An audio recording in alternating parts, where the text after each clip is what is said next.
Okay, number 3 then. Whatever they do at number 2, whether it's Will Levis, whether it's Tyree Wilson, whether it's Will Anderson, or whether maybe it ends up being C.J. Stroud between now and Thursday, who knows? But then at number 3, that's when things get interesting because the Cardinals are in position to trade down and get more picks to make their team better.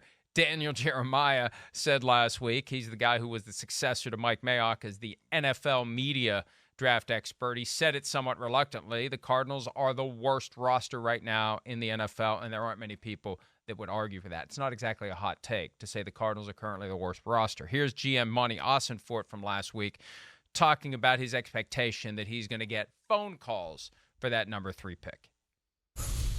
Well, I mean, I think with any trade that comes up, there's got to be opportunity, right? So there's got to be, it takes 2 teams to make a trade, all right? That's the first thing. And, I think that's something that we're going to really dive into next week is, if the phone does ring and someone shows interest, then we're going to have to weigh that, right? It's a give and take. Is there a player there that we want to take there? And there obviously is. There's only 2 players that are going to be drafted ahead of where we pick. I think those talks will really start progressing next week, but it's one that we're going to have to wait and see just what opportunities are or aren't there. Quick follow-up, have you had any calls yet? There has been discussions, I'd say, back as far as the combine.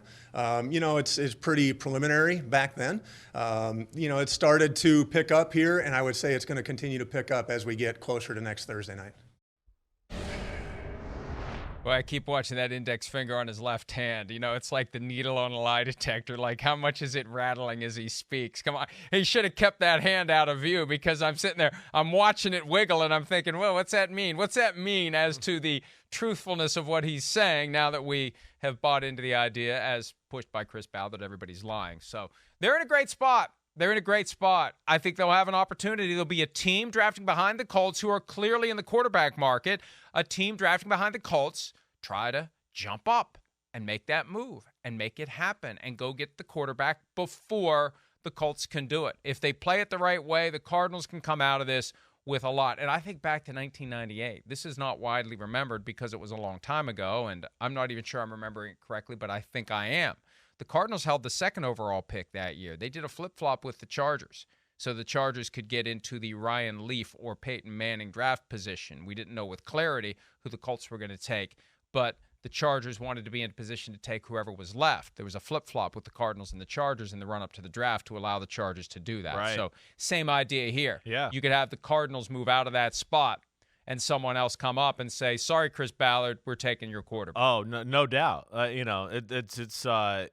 makes you wonder, like, where is that pick more valuable if the Texans take a quarterback or if they don't take a quarterback, right? What do you think there on that question? Do you know what I mean, Mike? Like, do you think it makes it more valuable if the Texans don't take a quarterback? Of course, everybody's on the board except Bryce Young.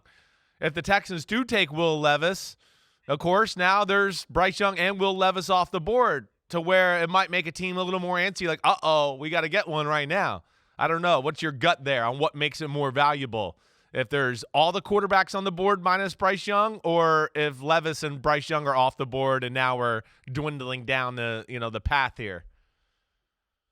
You made me think of something I hadn't considered. If it's quarterback 1 and 2, then for someone who isn't looking for a quarterback, that number 3 spot is the number 1 overall pick in the draft. Yeah. Is there someone out there that so sufficiently loves one of the non-quarterbacks that they decide to make the move right. and not play games? Right. That's what I mean. Because if the Colts quarterback goes number 3, yeah. If the Cardinals trade out of that spot and take the guy the Colts were going to take, then the Colts maybe don't take a quarterback and they take the guy that you would be trading up to number 3 to get if you want a non-quarterback. So you got to factor that into your overall assessment of how this goes. I agree. That's where, again, the Texans at 2 is really interesting. I'm one in my mock draft. I'm releasing that later today on my podcast. I got Tyree Wilson going there number 2. That's where I got him. But again, the with the Tyree Wilson, the quarterback situation, the state of the franchise, like you talked about that particular situation with Arizona, what do they want to do? Again, the one thing I would say here and to all of this is, Jalen Carter's the best player in the draft. Jalen Carter's the best player in the draft. Will the Texans or the Cardinals take him? That's the big thing there too in this whole conversation. But yeah, it adds to this value, Mike, of like what you're talking about. It could change the dynamic as far as what the Texans do, could change the dynamic of 3 and 4 in the draft overall. And yeah, Arizona, it's a huge draft like you're talking about. And they need a lot of spots on their football team. But they also need some big-time players. And they got a guy that's a head coach of the Eagles last year. And, man, Jalen Carter could be on the board there, or a big defensive end. Or do they go Will Anderson and go with a guy that's got a high floor, and they go, okay, he might not have the superstar potential the other guy has, but he's safe, and we know he'll be good, and we're not looking at any bust potential there. There's just a lot of different ways it can go. That's why I'm so pumped for Thursday night. And, by the way, the Peter King mock draft, which you can see right now at PFT, has the Cardinals trading that number 3 pick to the Titans, who come up and take a quarterback in that spot. I believe it's C.J. Stroud that they take in that spot. It's possibly Will Levis. I think it's Will Levis that they take under the Peter King mock draft. I'm not 100% sure. I don't have it in front of me, but you can go check it out. Not during the show, though. During a break. It is Stroud, Matt Casey says, at number 3. One other thing about the Cardinals, and I knew yesterday that it was going to stir things up a little bit. Not that that ever stops me. But, Chris, I'd love your opinion. I've talked to some people around the league about this. It's 5 days before the draft. It's Saturday. Yermani Ossenforth, the GM of the team. First-year GM. Never done the job before. Got the job in January when the draft process is already in full bloom and you're thrust into this new job. Never had this job before. Got to do the best with it. Working for a team that's slipped to among the most dysfunctional in the NFL. Jonathan Gannon, head coach, first-year head coach, was with the Eagles up until the middle of February, so he hasn't exactly been on the job for very long here in Arizona. They're 5 days away from this pivotal draft that's going to help secure the short and long-term interests of the Cardinals. And Kyler Murray's having a statue unveiled at the Oklahoma Spring game in Norman, and they get on a plane and they fly with the rest of the offensive staff to go show support for Kyler Murray.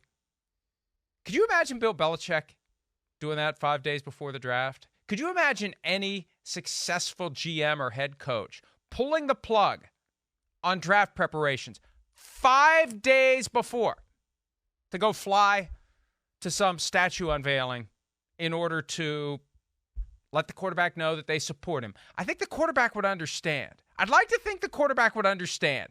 Kind of an important weekend, kind of an important week. There's always work to be done. Sean Payton said at the pre-draft press conference last week that the night before, he and Broncos GM George Payton watched 1,200 plays from only 3 players.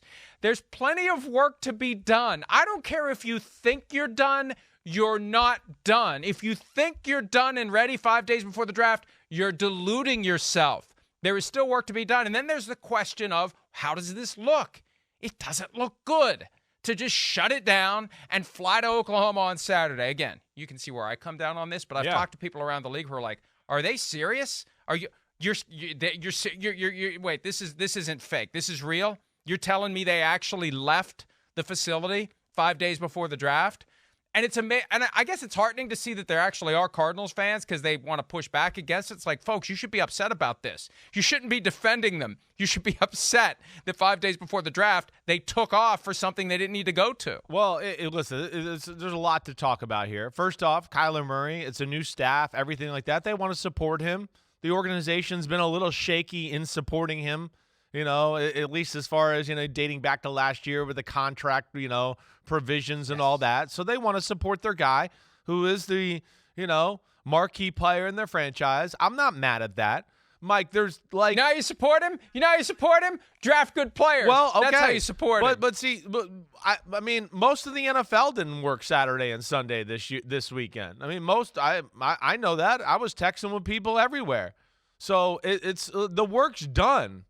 The work's done now. They've done it all. Never done. Right? And, yeah, okay, so what? They could have watched film on the flight back that night. They could have been back in the office Sunday morning. Maybe it doesn't matter. Maybe there's a correlation here. Maybe there's a correlation here. The people I know were working. The people you know weren't working. Okay. Oh, that's great. That's fine. I mean, again, I don't know what to tell you. There was plenty of teams that had nothing Saturday, got off half day on Friday. They're working all through next weekend. Most of them worked all last weekend. These Monty, like I worked with Monty up in New England. I mean, he lives it all the time. Like that little trip to him, he's way down the path of like beyond comfort there. So I don't agree with your sentiment there. I don't. Well, that's right. fine. Yeah. That's fine. We'll see who they pick, and we'll see how they do. Yeah. And I also think that if they feel compelled to do that in order to suck up to Kyler Murray, that's just not going to be. But like Mike, you're crazy. You're crazy. If Have that to went do that on to with the suck up to Kyler Bengals, Murray. if that went on with the Chiefs, it went on with the Chargers, all the head coaches are going to go there for it. Justin Herbert, statue in Oregon. I bet you Brandon Staley's there. I bet you if Mahomes gets a statue at Texas Tech that Andy Reid would go down and have been there. That would just be my assessment. Same with Zach Taylor. Exactly right. That's yeah. It's easier to do it when you got a ring. It's easier to do it when your team is good. It's a much tougher sell when your organization has gone from 10-2. Peter King was making this point on Friday. They were 10-2 17 months ago, and they are vying with the Texans right now for the most dysfunctional in the NFL. And I would submit that the Cardinals are even more dysfunctional. Sure. Look at all the weird stuff that's happened. And it started with the Kyler Murray study clause in his contract. And it continued just with the team not being very good. And they don't know when Kyler Murray's even going to be healthy after the torn ACL. They have the issue with the allegations made against Michael Bidwell by Terry McDonough that's been corroborated by at least one other former employee of the team. And there's just this sense that it's not working, and perception is reality, and I just think it's not the best perception. Well, I think you could look first off, abandon ship 5 days before a critical draft, and I don't care how much hay they think they have in the barn. You can always stuff more hay in the barn. Oh, I get it, Mike. I mean, we can always say that, but it's a lot of like not everybody was working in the NFL, and I guarantee some of those people that told you they were working, they weren't working that hard. Think Belichick was? You think Belichick was? Or wasn't working? I don't know. What do you think? What do you think? He could have been. I really don't know. It goes either way. I remember in our years, like right before the draft, that weekend we usually had off because the next weekend was going to be extremely busy.